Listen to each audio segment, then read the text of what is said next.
আসসালামু আলাইকুম and greetings from Mohammad Shafiqul Alam.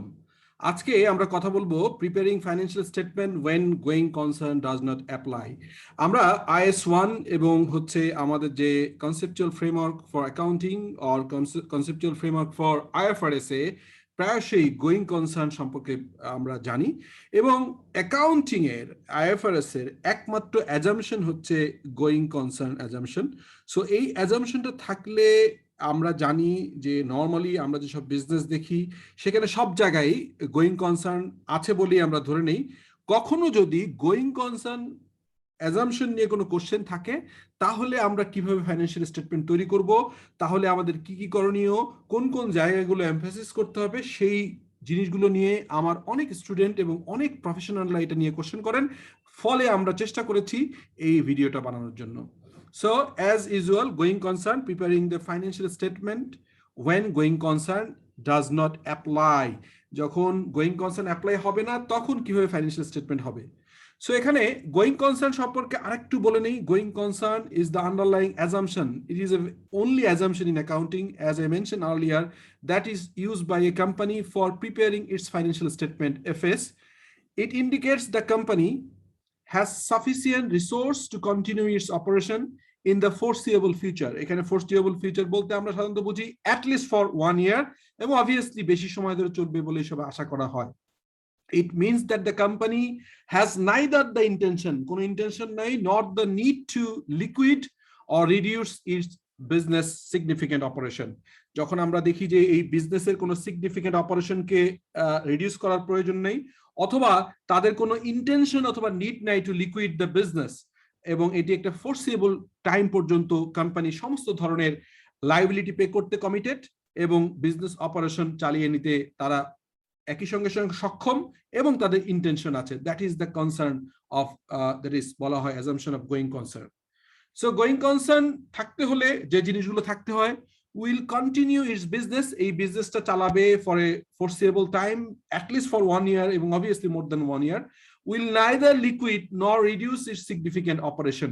কখনোই দেখা যাবে না যে তার লিকুইড করবে না তার বিজনেস, অথবা ইটস কোনো বিজনেস অপারেশন, 3টা অপারেশন আছে তার মধ্যে 2টো সিগনিফিকেন্ট অপারেশন বন্ধ করবে, এরকম কোনো ইন্ডিকেশন থাকবে না। এটা যদি হয় তাহলে গোয়িং কনসার্ন অ্যাজাম্পশনের ব্যত্যয় ঘটবে। সো গোয়িং কনসার্ন অ্যাজাম্পশন মানে ধরে নেওয়া হচ্ছে এটা কোনো বিজনেস লিকুইডেশনে যাবে না। Will be able to meet its obligation, both the obligation, bank loan, creditor যে পেমেন্ট, এবং সাপ্লায়ার, ইভেন এমপ্লয়ীদের সমস্ত obligation, that is the obligation এবং পেয়াবলস গুলো তারা পেমেন্ট করতে পারবে, এবং will realise its asset and settle obligation in normal course of business. আমরা এখানে একটা ইন্টারেস্টিং অ্যাজাম্পশন হচ্ছে যে নরমাল কোর্স অফ বিজনেস যদি তার লায়াবিলিটি সেটেল হয়, অ্যাসেটের কোনো রিয়েলাইজেশন হয়। অ্যাসেট রিয়েলাইজেশন কিভাবে হয়? আইদার অ্যাসেট ইউজের মাধ্যমে আমরা বেনিফিট নেই, অথবা অনেক সময় অ্যাসেটের লাইফ টাইম শেষ হয়ে গেলে আমরা ডিসপোজ করি। বাট এটি নরমাল কোর্স অফ অপারেশন হলে আমরা ধরে নিই গোয়িং কনসার্ন অ্যাজাম্পশনটা আছে। এখন কোশ্চেন হচ্ছে যে IS1 এ গোয়িং কনসার্ন অ্যাজাম্পশনে বলা হচ্ছে যে going concern concept state that a business will continue its operation for foreseeable future. এটা IS থেকে নেওয়া হয়েছে। একটা এক্সাম্পল দিলে আপনারা বুঝতে পারবেন যে গোয়িং কনসার্ন অনেক সময় যদি ইন্ডিকেশন থাকেও সেটিকে মিটিগেট করার একটা সিস্টেম আছে। সো এখানে একটা state on company is in a tough financial situation, খুবই বাজে অবস্থা আছে, and it's struggling to pay its debt, তখন তার ডেট পেমেন্ট করতে, তার লায়াবিলিটি পেমেন্ট করতে, ব্যাংক লোন পেমেন্ট করতে সে কষ্টে আছে, তার পারছে না, স্ট্রেচিং এ আছে। তখন the government gives the companies a bailout and guarantees all payment to its creditor including the bank. তো গভর্নমেন্ট তখন বেল আউট করলো এবং গভর্নমেন্ট বললো সমস্ত পেমেন্ট গুলো গভর্নমেন্ট করে দিবে। The state owned company is still a going concern, having said that its poor financial position. যদি একটা স্টেট ওন কোম্পানি, যদি আমরা দেখেছি যে ফাইন্যান্সিয়াল লিজিং কোম্পানি, একটা রিসেন্টলি লিজিং কোম্পানিকে গভর্নমেন্ট নতুন করে বোর্ড রিস্ট্রাকচার করেছে। আমরা বেসিক ব্যাংক সহ অনেকগুলো ব্যাংকে দেখেছি যে গভর্নমেন্ট অনেক সময় ভূমিকা নিয়েছে টু রিইনফোর্স দ্য ম্যানেজমেন্ট, এবং অনেক সময় আমরা তাদের যে ডেট ইকুইটি রেশিও এবং তাদের যে ফাইন্যান্সিং পেমেন্টের ক্ষেত্রে যে পেশাটা ছিল, গভর্নমেন্ট এখানে আনডাউটেডলি সাপোর্ট করেছে, গ্যারান্টি দিয়েছে ফর পেমেন্ট। এরকম ক্ষেত্রে হলে যদিও তার ফাইন্যান্সিয়াল পজিশনটা পুয়ার, কিন্তু still the going concern is there, এই অজাম্পশন আমরা নিতে পারবো। সো আমরা যারা অ্যাকাউন্টেন্ট অথবা আমরা অডিটর, আমরা এই সিচুয়েশনের পরেও এটিকে গোয়িং কনসার্ন অ্যাজাম্পশন আছে বলেই ধরে নিব।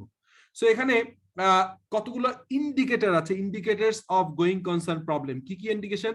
Negative trend in key financial indicators. কিরকম নেগেটিভ হতে পারে? অপারেটিং লসেস, কন্টিনিউয়াসলি অপারেশনে লস চলে যাচ্ছে, প্রতি বছরই gross profit, net profit, obviously প্রফিটে আপনার হচ্ছে নেগেটিভ যাচ্ছে। Negative cash flow from operation, continuously operation থেকে নেগেটিভ ক্যাশ ফ্লো আসছে।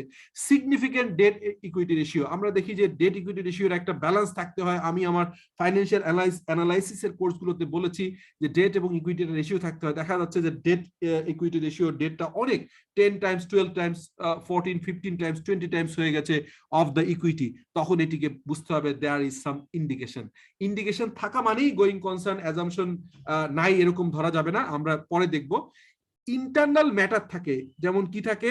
হাই স্টাফ টার্নওভার, অনেক সময় সিগনিফিকেন্ট অনেক লোকজন চাকরি ছেড়ে চলে যায়। লস অফ কি পার্সোনাল, অনেক সময় দেখা যায় যে সিও, সিএফও, সিএক্সও সিরিজের লোকজন চলে যাচ্ছে। লং স্ট্রাইক চলে ফ্যাক্টরিগুলোতে এবং ইয়েতে লেবার এবং অন্য অন্য জায়গায় একটা লং এবং ম্যাসিভ লেভেলে স্ট্রাইক যদি হয়, তাহলে আমরা ধরে নিতে পারি যে there is a indication of not having the going concern. এর বাইরে এক্সটার্নাল ম্যাটার কি থাকে? যদি কোনো সিগনিফিকেন্ট লিটিগেশনে জড়িয়ে যায়, কোম্পানির এক্সিস্টেন্স নিয়ে কোশ্চেন চলে আসে, দেখা যায় যে একটা মামলার ফলে আপনার বিজনেস অপারেশন বন্ধ করা লাগতে পারে। অনেক সময় আমরা দেখি ট্রেডমার্ক, প্যাটার্ন সহ বড় বড় মামলায় হেরে কোম্পানি বন্ধ হয়ে যায়। লস অফ সিগনিফিকেন্ট কাস্টমার, অনেক সময় দেখা যায় যে আমরা নোকিয়ার মতো কোম্পানি বা বড় বড় কোম্পানি দেখেছি যে তার কাস্টমার গুলো অ্যান্ড্রয়েডে বা আইওএস এ শিফট হয়ে গেছে ফ্রম দ্য ফিচার ফোন, তখন তাদের কিন্তু সিগনিফিকেন্ট গোয়িং কনসার্নের কোশ্চেন ছিল। তারপরে আমরা ইনইনশিওর্ড লসেস, আমরা অনেক সময় দেখা যায় যে বিল্ডিং, অনেক এই রিসেন্টলি আমরা দেখলাম যে সজীব গ্রুপের একটা বিল্ডিং এ আগুন লেগে গেল। সো যদি ইন্স্যুরেন্স করা না থাকে এবং এরকম সিগনিফিকেন্ট লেভেলে operation, head office plus factory office specially যদি আগুনে পড়ে যায়, বা এই ধরনের নদীর পাড়ে ফ্যাক্টরি, নদীর ভাঙন হয়ে গেছে, এরকম ধরনের যদি ইনইনশিওর্ড বা আনইনশিওর্ড যদি কোনো লস থাকে, তাহলেও বুঝতে হবে যে এক্সটার্নাল ম্যাটার হিসেবে is a indication not having the going concern.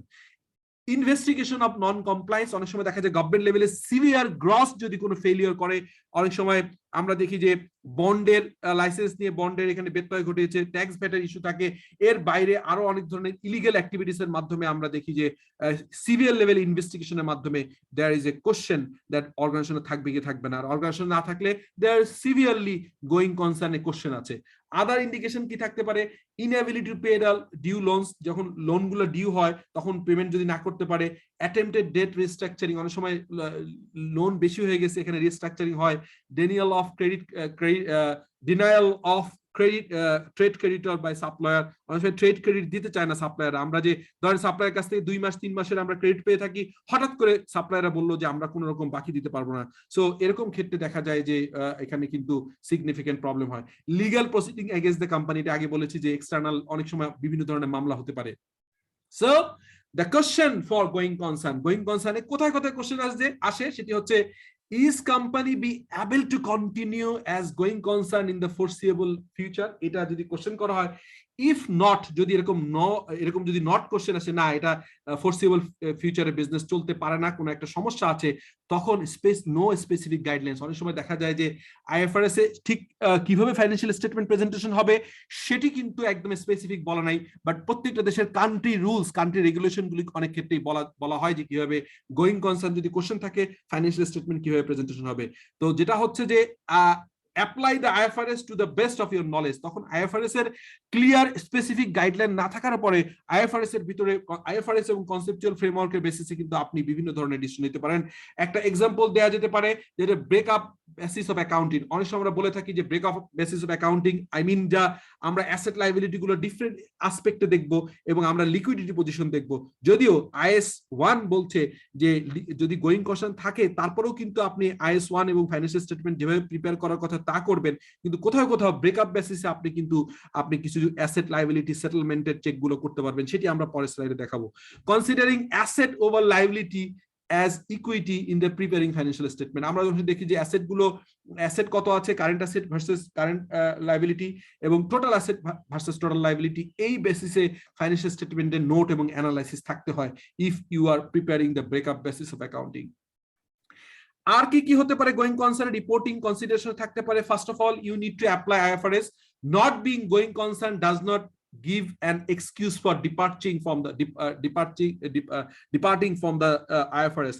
যদি গোয়িং কনসার্নে কোশ্চেন থেকেও থাকে আপনি কিন্তু ডিপার্চার করতে পারবেন না IFRS থেকে। You need to present your financial statement according to the IFRS, but there are some additional reporting, additional area to see, but there is no scope যে আপনি IFRS অনুযায়ী প্রেজেন্টেশন করবেন না।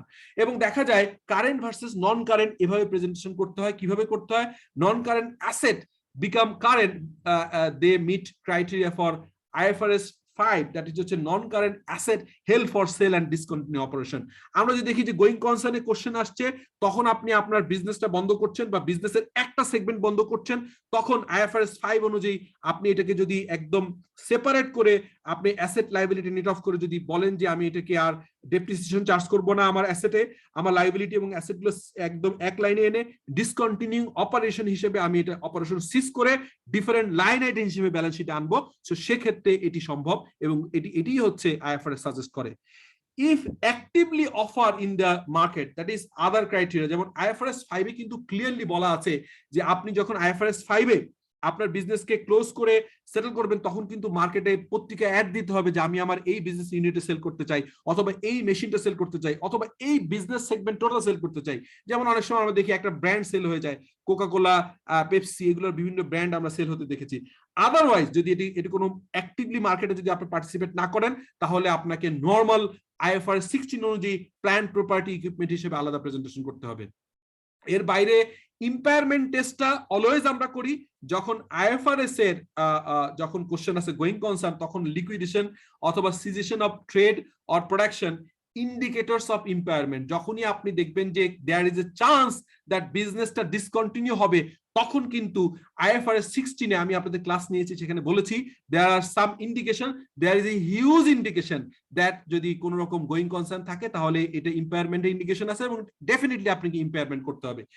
ইফ নো গোয়িং কনসার্ন, তখন হচ্ছে test for impairment. যদি আপনি going concern নাও হয়ে থাকেন, তাও কিন্তু if there is a indication you need to test for impairment. Valuation of inventories shall be carried out at lower of cost and NRV, এভাবে value করা হয়, এবং NRV might be go down in cease of sell in case of sell off। আমরা অনেক সময় দেখি যে হচ্ছে যে কস্ট এবং NRV নেট রিয়েলাইজেবল ভ্যালু অনেক ক্ষেত্রে দেখা যায় যে যখন বিজনেস বন্ধ হওয়ার সম্ভাবনা দেখা দেয়, তখন ইনভেন্টরি কিন্তু ফোর্স সেল করতে হয়, আর ফোর্স সেল করলে NRV নেট রিয়েলাইজেবল ভ্যালু, আমরা মার্কেটে selling price minus selling expense দিয়ে যে NRV বের করি, এই NRVটা অনেক সময় কমে যেতে পারে। সেক্ষেত্রে বেস্ট জাজমেন্ট করতে হবে, যদিও ইম্পায়ারমেন্ট টেস্ট ইনভেন্টরি ক্ষেত্রে অ্যাপ্লিকেশন না, ইনভেন্টরি ক্ষেত্রে আপনি কিন্তু চেক করবেন যে আপনার কি অবস্থা আছে, এবং সেক্ষেত্রে কস্টের থেকে যদি অবভিয়াসলি নেট রিয়েলাইজেবল ভ্যালু অনেক কমে যায়, তখন সেই নেট রিয়েলাইজেবল ভ্যালু দিয়ে আপনি ইনভেন্টরি ভ্যালুয়েশন করবেন। সো এর বাইরে আরেকটা অনারাস কন্ট্রাক্ট থাকে, যেটি হচ্ছে যে আপনারা নিশ্চয়ই জানেন যে আপনার লাইবিলিটি পেমেন্ট হবে 5 বছর 7 বছর, অথবা আপনার রেন্ট নিয়েছেন একটা প্রপার্টি 5 বছর 7 বছর, আপনার রেন্ট দিয়েছেন 5 বছর 7 বছর, লম্বা এগ্রিমেন্ট হয়। So contract may become onerous after decision to close. যদি দেখা যায় যে অনেক সময় আপনার যেটা হয় যে আপনার বিজনেস বন্ধ হয়ে যাবে, তখন আপনি একটা কারোর থেকে একটা অ্যাসেট কিনেছিলেন, বলেছিলেন যে আপনি হায়ার পারচেজে 5 বছর বা 10 বছরের পেমেন্ট করবেন, অথবা ব্যাংক লোন নিয়েছেন ফর টার্ম লোন 7 বছর 8 বছর 20 বছর পর্যন্ত টার্ম হয়, বন্ড ইস্যু করেছেন। এরকম ক্ষেত্রে যখনই আপনার গোয়িং কনসার্ন কোশ্চেন আসবে, তখন কিন্তু এই লং টার্ম পেমেন্ট গুলো শর্ট টার্মে ক্লেম চলে আসবে, অনেক সময় পেনাল্টি দিয়ে সেটেল করতে হয়, এবং এখানে একটা প্রভিশন মেক করতে হবে ফাইন্যান্সিয়াল স্টেটমেন্টে, আদারওয়াইজ আপনার রিপোর্টিং কমপ্লিট হবে না। So you need to make a provision for onerous contract in case of the going concern question, এবং এটি করতে হবে IAS 37 অনুযায়ী। গভর্নমেন্ট গ্র্যান্ট অনেক সময় গভর্নমেন্ট সিজ করে নেয়, ক্যান্সেল করে নেয়, এটা হচ্ছে যে can become repayable of the company is not a going concern। Government আপনাকে একটা গ্র্যান্ট দিয়েছিল, কন্ডিশন ছিল যে আপনি পার্টিকুলার লেটস সে সোলার বিজনেসে সোলার পাওয়ার ইউজ করা হয়, গভর্নমেন্ট এখানে গ্র্যান্ট দেয়, আমরা জানি বাংলাদেশে ইটকল থেকে লোন দেওয়া হয়, গ্র্যান্ট দেওয়া হয়। সো আপনি যদি এই গ্র্যান্ট বা গভর্নমেন্ট সফট লোন অথবা গভর্নমেন্টের থেকে গ্র্যান্ট নিয়ে আপনি অপারেশন বন্ধ করে দিলেন, গভর্নমেন্ট কিন্তু তখন এটা রিপেমেন্ট চাইবে। So but finally make appropriate disclosure about not being a going concern। যদি এত কোশ্চেন থাকার পরেও আপনি যদি চেক করে দেখেন যে গোয়িং কনসার্ন কোশ্চেনটা নাই, তাহলে you need to you need to make a huge disclosure, appropriate disclosure in your note to the financial statement. এখানে আরেকটা কোশ্চেন আপনাদেরকে করি, সেটা হচ্ছে যে ওইটারই একটা সামারি, যে অ্যাজাম্পশন অফ গোয়িং কনসার্ন, যে ক্রাইটেরিয়া বললাম, কতগুলো ক্রাইটেরিয়া এখানে বলেছি, যে কতগুলো জায়গায় ক্রাইটেরিয়া থাকে যে আপনি কিভাবে চেক করবেন যে আপনার কোথায় কোথায় প্রবলেম আছে। If criteria meet for liquidation basis of accounting, যদি দেখেন যে আসলেই গোয়িং কনসার্ন কোশ্চেন আছে, যদি এবং আপনি প্রমাণ পেয়ে যান যে গোয়িং কনসার্নের সমস্যা আছে, তখন আপনি ইয়েস হলে apply liquidation basis of accounting. তার মানে হচ্ছে যে আপনাকে ওই যেটা বললাম যে অ্যাসেটের ক্ষেত্রে আপনার ইম্পেয়ারমেন্ট টেস্ট করতে হবে, ইনভেন্টরির ক্ষেত্রে নেট রিয়ালাইজেবল ভ্যালু করে কম দামের ইনভেন্টরি বুক করতে হবে, এবং অনারাস কন্ট্রাক্ট, গভর্নমেন্ট গ্র্যান্ট, বিভিন্ন জায়গায় যে লস হওয়ার সম্ভাবনা আছে, আপনার পেমেন্ট গুলো, লং টার্ম পেমেন্ট গুলো শর্ট টার্মে চেয়ে বসতে পারে, পেনাল্টি আসতে পারে, এই টোটাল অ্যাপ্লাই লিকুইডেশন বেসিস এবং প্রপার ডিসক্লোজার দিয়ে এগুলোকে আনতে হবে। If the criteria not meet যদি না করে, তাহলে substantial doubt about going concern assumption or liquidation of going concern problem, যদি শিওর না হন, তাহলে যদি ডাউটও থাকে, যদি কোনো ডাউট থাকে, ইফ ডাউট, তাহলে কি করতে হবে, mitigate of going concern problem by the management plan. যদি ম্যানেজমেন্ট মনে করে যে না আমার কোশ্চেন আছে, দেয়ার ইজ এ কোশ্চেন, অনেকে কোশ্চেন করেছে, অডিটর কোশ্চেন করেছে, অ্যাকাউন্টস থেকে কোশ্চেন করেছে, ব্যাংক থেকে কোশ্চেন করেছে about the going concern, but management had taken this issue is a very seriously, এবং ম্যানেজমেন্ট এটাকে যদি মিটিগেট করতে পারে, তাহলে ইফ ইয়েস, তাহলে হচ্ছে apply the going concern and provide disclosure, এবং ম্যানেজমেন্ট যে এটাকে প্রমাণ করলো যে তারা গোয়িং কনসার্ন নিয়ে এখনো কোশ্চেন নেই, অতএব গোয়িং কনসার্ন বেসিসেই ফাইন্যান্সিয়াল স্টেটমেন্ট তৈরি হবে, কিন্তু এখানে ডিসক্লোজার লাগবে। আর ম্যানেজমেন্ট যদি মিটিগেট না করতে পারে, তাহলে এইখানে যেমন apply breakup of accounting basis of accounting, liquidation এবং ব্রেকআপ বেসিসে আপনাকে অ্যাকাউন্টিং প্রেজেন্ট করতে হবে। আর শুরুতেই বললাম যে যখন সাবস্টেন্সিয়াল ডাউট যদি নো হয়, তাহলে তো automatically apply going concern assumption. So if there is a certain criteria এবং প্রমাণ হয়ে যায়, তখন আপনি লিকুইডেশন বেসিসে অ্যাকাউন্টিং করবেন এবং ব্রেকআপে অ্যাকাউন্টিং প্রেজেন্টেশন করবে। ইফ নো, তাহলে কোশ্চেন করতে হবে is there any substantial doubt, যদি নো হয় তাহলে তো আপনি পিওর গোয়িং কনসার্ন আছে বলে রিপোর্টিং করবে। ইফ ইয়েস, তখন management has a mitigation plan, management যদি মিটিগেশন প্ল্যান ফলো করে এবং এখান থেকে যদি আউটকামের মাধ্যমে স্যাটিসফাই করতে পারে অ্যাকাউন্টেন্ট, অডিটর, ব্যাংকার এবং ক্রেডিটরদের কাছে, তাহলে তো গোয়িং কনসার্ন আছে বলে ধরে নেওয়া হবে এবং ফার্দার সাম এডিশনাল ডিসক্লোজার হবে। আর ম্যানেজমেন্ট যদি মিটিগেট না করতে পারে, তাহলে সিমিলারলি আপনার ব্রেকআপ বেসিস অ্যাকাউন্টিং প্রেজেন্টেশন করতে হবে। সো আমরা গোয়িং কনসার্ন থাকা মানে এখানে ইমপ্লিকেশন অফ গোয়িং কনসার্ন অ্যাজাম্পশনে আমি দুটো জিনিস আনার চেষ্টা করেছি। গোয়িং কনসার্ন যদি থাকে, তাহলে আপনি প্রপার অ্যাক্রুয়াল অ্যাকাউন্টিং করবেন, long term liability long term হবে, শর্ট টার্ম হবে, কোনো সমস্যা নাই। ডেফার প্রিপেইড এক্সপেন্স ডেফার করা যেতেই পারে, এটাকে অনারাস হয়ে যাবে না। কস্ট প্রিন্সিপাল প্রপারলি মেনটেন করা হবে। আর if there is no going concern, follow the breakup basis of accounting. Asset are valued at net realizable value of individual worth, তখন যেটা হবে যে আপনার অ্যাসেট গুলোকে নেট রিয়েলাইজেবল ভ্যালুতে নিয়ে আসতে হবে, ইনভেন্টরি গুলো এবং ইম্পেয়ারমেন্ট টেস্ট করতে হবে। Liability are recognise at amount that are likely to be settle. অনেক সময় লং টার্ম লাইবিলিটি গুলো শর্ট টার্ম হয়ে যায় এবং আপনাকে সমস্ত পাওনাদার গুলো এসে টাকা চাইতে পারে, যে as there is a going concern, তখন লং টার্ম লোনের পেমেন্ট গুলো শর্ট টার্মে চলে আসতে পারে, তখন কিন্তু আপনাকে পেমেন্ট গুলো করার ব্যাপারে প্রপার প্রভিশনিং করতে হবে এবং ম্যানেজমেন্ট করতে হবে। সো আমরা যদি সামারি করি, সামারিতে একদম লাস্ট স্লাইডে আমরা চলে আসছি। Going concern is an underlying assumption of preparing financial statement. এর আগেও বলেছি, it assumes that the business will continue to operate in foreseeable future, at least for 1 year or next years. It indicates that business has significant resources to meet its commitment and obligation. আমরা জানি যে এই বিজনেসের যত loan আছে, liability আছে, obligation আছে, bank payment আছে, সাপ্লায়ার পেমেন্ট আছে, সমস্ত পেমেন্ট গুলো এই প্রপারলি পেমেন্ট করতে পারে। আর যদি হয়, it shows that business has neither intention, কোনো ইন্টেনশন নাই, nor need to liquid or seize it major operation. যদি মেজর অপারেশন সিজ করতে না প্রয়োজন হয়, তাহলে আমরা এটাকে গোয়িং